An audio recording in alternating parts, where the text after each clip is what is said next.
Hello students. In the previous video we have started the next lesson, that is the molecular basis of inheritance. Okay. Now in that we have studied that the genetic material, it is the DNA. Okay. The various experiments which are taken by various scientists, and they proved that the genetic material in all the organisms, okay, or in plants or in animals, there is the genetic material, it is the DNA. okay. तर आधीच्या आपण जो हा lesson start केलेला आहे, तर याच्यामध्ये आपण आतापर्यंत पाहिलाय की जो जेनेटिक मटेरियल आहे सगळ्या ऑर्गॅनिझम्समध्ये तो कोणता आहे, डीएनए आहे. ओके. हे आपण जे वेगवेगळे व्हेरियस जे एक्सपेरिमेंट्स पाहिले, जसं की ग्रिफ्ट्स एक्सपेरिमेंट पाहिला, त्याच्यानंतर मॅक्लॉइडचा एक्सपेरिमेंट पाहिला, हर्शी आणि चेसचा एक्सपेरिमेंट पाहिला. तर या सगळ्या एक्सपेरिमेंटमध्ये सांगितलं आहे की असं प्रूफ केला गेला आहे की डीएनए हेच काय आहे, जेनेटिक मटेरियल आहे. Okay, not the protein. Okay. तर त्याच्यानंतर नेक्स्ट जो टॉपिक आहे आपला, that is the DNA packaging. Okay, DNA packaging. आता हा जो डीएनए आहे तुम्हाला सगळ्यांना माहिती आहे, हा काय आहे, व्हेरी स्मॉल मॉलिक्यूल आहे. ओके, मायक्रो मॉलिक्यूल आहे. नाव दिस इज द आता याचं या डीएनएचं पॅकेजिंग, यालाच काय म्हटलं जातं, डीएनए पॅकेजिंग. ओके. तर जो डीएनएचा डबल हेलिक्स जो मॉलिक्यूल आहे, तुम्हाला सगळ्यांनी स्टडी केलेला आहे double helix molecule of DNA. तो टिपिकल मॅमेलियन सेलमध्ये किती असतो, अप्रॉक्सिमेटली 2.2 मीटर्स एवढा असतो. ओके.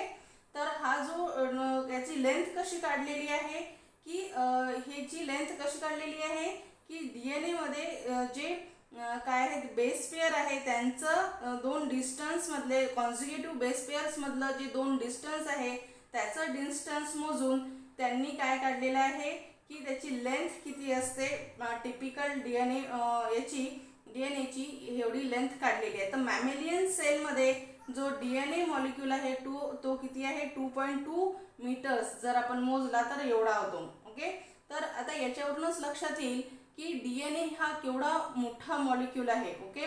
म्हणजे तो केवढा, जर आपण त्याला पूर्ण असं हे पूर्ण अनकॉइल केलं तर तो केवढा मोठा मॉलिक्यूल होतो. ओके. तर ह्याची जे आता हा जो डीएनए आहे, तर या डीएनए पॅकेजिंगलाच का बरं म्हटलेलं आहे की डीएनए पॅकेजिंग हे काय आहे, is the folding of an organism's DNA into the compact structure that can fit within nucleus of a cell. Okay.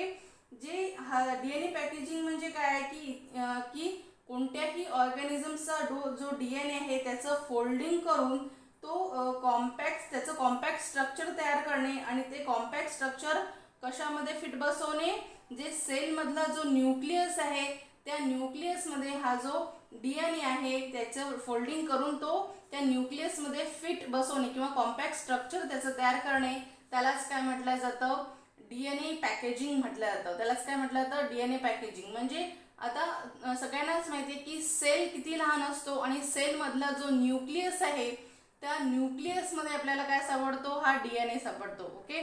तर हा जो एवढा मोठा जो मॉलिक्यूल आहे डीएनए, तो एवढ्याशा सेलमध्ये मावला पाहिजे, त्याचं पॅकेजिंग झालं पाहिजे. तर याच्यासाठी काय केलं जातं, त्या ऑर्गॅनिझमच्या डीएनए मध्ये फोल्डिंग्स केल्या जातात आणि त्याचं कॉम्पॅक्ट स्ट्रक्चर तयार केलं जातं, जेणेकरून काय होईल, तो जे सेलमधलं जे न्यूक्लियस आहे त्या न्यूक्लियसमध्ये हा जो डीएनए आहे तो फिट बसेल. ओके. तर यालाच काय म्हटलं जातं, डीएनए पॅकेजिंग म्हटलं जातं. ओके. आता हे जे डीएनए पॅकेजिंग आहे हे आपल्याला पाहून येतं की कोणत्याही ऑर्गॅनिझममध्ये अप्रॉक्सिमेटली किती असतं, 10⁻6 मीटर एवढं टिपिकल न्यूक्लियसची लेंथ असते. ओके. मीटर एवढी लेंथ असते, आणि एवढा मोठा जो डीएनए मॉलिक्यूल आहे तो इतक्या छोट्याशा न्यूक्लियसमध्ये ॲक्युमुलेट करण्यासाठी त्याच्यासाठी काय केलं जातं, तो जो डीएनए आहे तो काय केला जातो, कंडेन्स केला जातो, त्याच्यानंतर कॉईल केला जातो, आणि त्याच्यानंतर सुपर कॉईल केलं जातं to fit inside the small न्यूक्लियसमध्ये तो फिट झाला पाहिजे, म्हणून त्या डीएनए मॉलिक्यूलला कंडेन्स केलं जातं, कॉइल्ड केलं जातं किंवा आणि सुपर कॉइल्ड केलं जातं, ज्याच्यामुळे तो काय होईल, की स्मॉल न्यूक्लियसमध्ये तो फिट बसेल इनसाइड. ओके, तर आता हे जे DNA पॅकेजिंग आहे हे आपल्याला दोन याच्यात पाहायचं आहे, दोन प्रकारचं आहे, जसं की packaging in prokaryotes and packaging in eukaryotes. Okay, तर आपण शिकलेलो आहे की what is the difference between the prokaryotic cell and eukaryotic cell. Okay, तर प्रोकॅरियोट्स मध्ये आपल्याला काय दिसतं की प्रोकॅरियोटिक सेल्स कसे असतात, ज्याला आपण प्रिमिटिव्ह सेल्स म्हणतो. तर प्रिमिटिव्ह सेल्स मध्ये आपल्याला काय दिसतं की त्यांच्यामध्ये जे सेल ऑर्गनायझेशन जे असतं ते व्यवस्थित नसतं आणि वेल ऑर्गनाइज न्यूक्लियस जो असतो तो तिथे आपल्याला प्रोकॅरियोट्समध्ये दिसून येत नाही. ओके, तर हे जे प्रिमिटिव्ह टाईप ऑफ सेल्स असतात, या प्रिमिटिव्ह टाईप ऑफ सेलमध्ये ज्यावेळेस DNAचं पॅकेजिंग केलं जातं त्याला काय म्हटलं जातं, पॅकेजिंग इन प्रोकॅरियोट्स. ओके, तर प्रोकॅरियोट्स सेल्स जे असतात जसं की इकोलाय. ओके, हा जो इकोलाय आहे याच्यामध्ये जे पॅकेजिंग केलं जातं सेलचं त्याला आपण पॅकेजिंग इन प्रोकॅरियोट्स. ओके, तर याची जी साईज असते, सेल साईज किती असते इकोलायची, that is the 2 to 3 nanometre long एवढी असते. ओके, म्हणजे 2 to 3 नॅनोमीटर एवढी जी लॉंग एवढीशी जी साईज आहे सेलची साईज असते.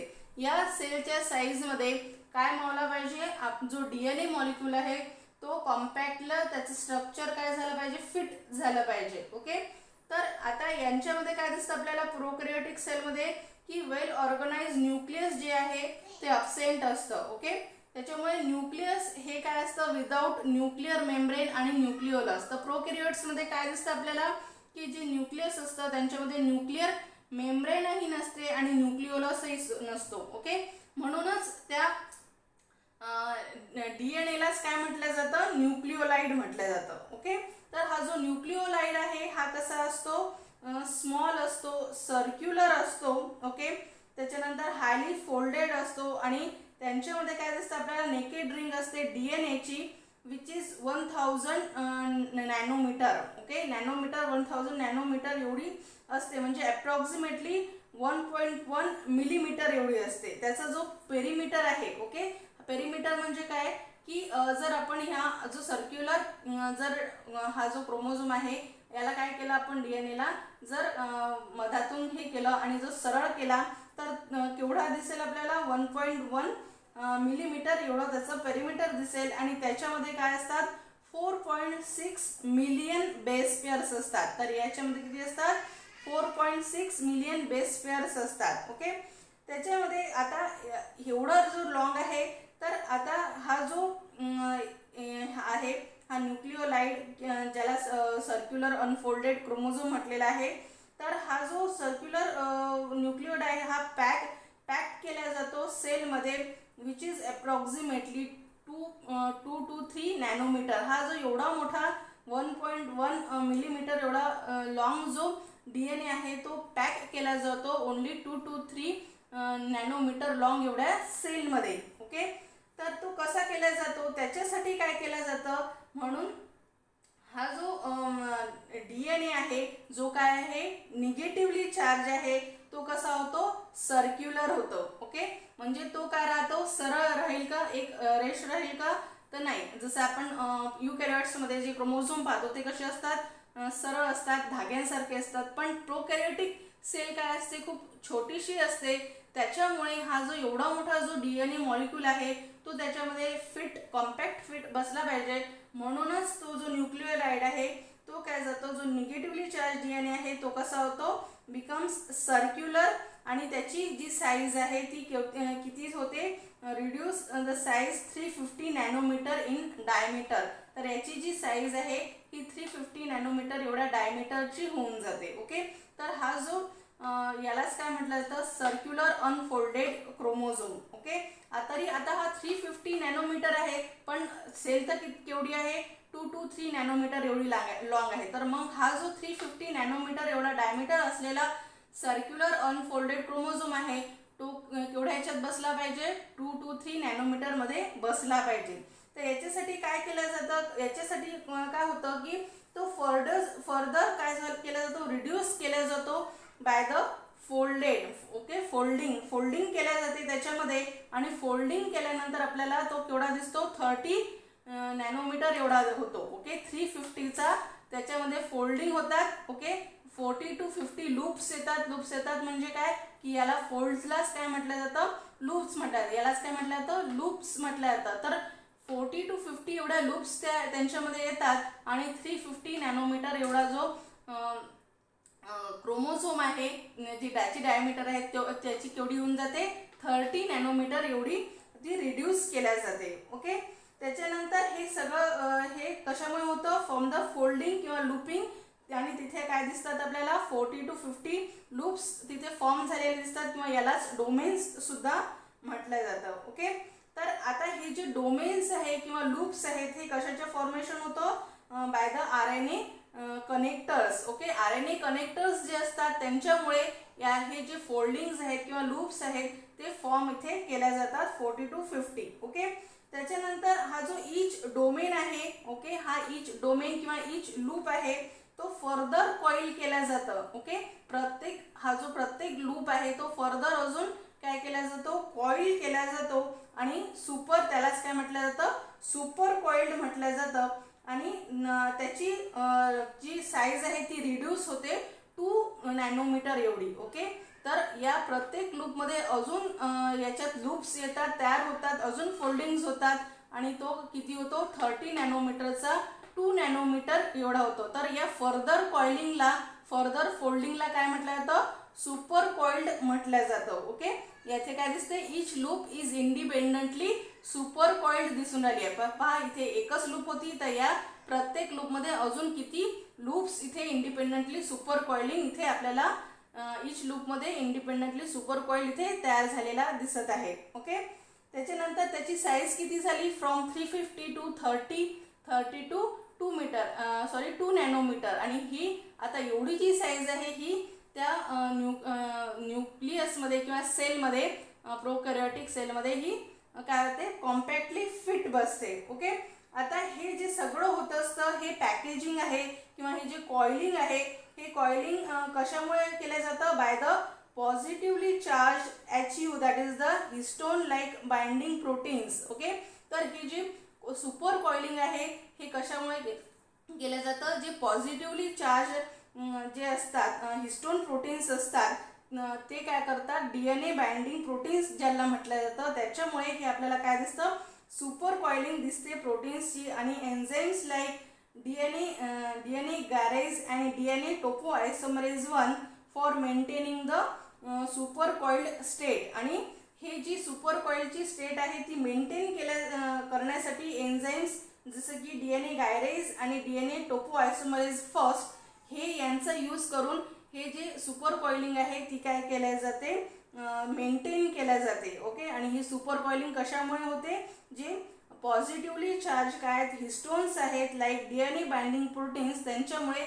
आपल्याला ही सुपर कॉइलिंग या क्रोमोझोममध्ये किंवा DNA मध्ये दिसून येते. आणि त्याच्याचमुळे हा जो 350 नॅनोमीटरचा कॉइलिंग आपल्याला किती दिसून येतो, सुपर कॉइल DNA 2 नॅनोमीटर एवढं दिसून येतं. ओके, जर आता आपण काय केलं की इथे जर पार्शली RNAचं जर डायजेशन केलं म्हणजे तिथे RNAs तिथे जर दिलं आपल्याला तर तिथे काय दिसेल की निक्ड DNA दिसेल आपल्याला. ओके, निक्ड DNA हे कशाला म्हटलं जातं की जिथे काय होतं की डबल स्टँडर्ड DNA आहे त्याचा लॉस होतो 1 फॉस्फो डायस्टर बॉन्डमध्ये, त्याला काय म्हणतो आपण, निक्ड DNA म्हणतो. म्हणजे काय होते की RNAचं डायजेशन झाल्यामुळे काय होत आहे की इथे जी कॉइलिंग झालेली होती सुपर कॉइलिंग, इथे पहा सुपर कॉइलिंग दिसत आहे.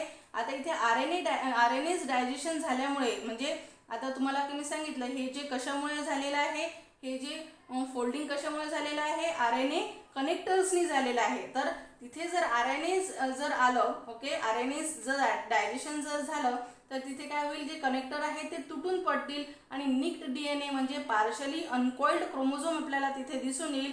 म्हणजे इथे काय दिसत आहे, या 2 लूप्समध्ये सुपर कॉइलिंग दिसत आहे आपल्याला, तर नाही, तर यालाच काय म्हटलं जातं, निक्ड DNA. ओके, त्याच्यानंतर जर पार्शली DNAचं जर डायजेशन झालं तर तिथे काय दिसेल आपल्याला की पार्शली अनफोल्डेड क्रोमोझोम आहे. म्हणजे हा पूर्ण सुपर कॉइल्ड फोल्डेड क्रोमोझोम दिसत आहे, तर इथे पार्शली अनफोल्डेड क्रोमोझोम इथे आपल्याला तयार झालेला इथे दिसून येत आहे. आणि इथे काय झालेलं आहे, RNA क्लिव्ड झालेला आपल्याला इथे दिसून येत आहे. ओके, तर असं हे जे जो DNA पॅकेजिंग आहे प्रोकॅरियोट्समध्ये दिसून येते. म्हणजे 350 नॅनोमीटर एवढा जो सर्क्युलर अनफोल्डेड क्रोमोझोम आहे त्याचं फोल्डिंग होऊन, त्याचं सुपर कॉइल्ड फोल्डेड होऊन क्रोमोझोम तो केवढा साईज होतो, 2 नॅनोमीटर एवढा होतो. आणि त्याचं पॅकेजिंग कशात केलं जातं, 2 to 3 जो नॅनोमीटर लॉंग सेल साईज आहे त्याच्यामध्ये केलं जातं. Okay, now this is the DNA packaging in prokaryotes. Thank you.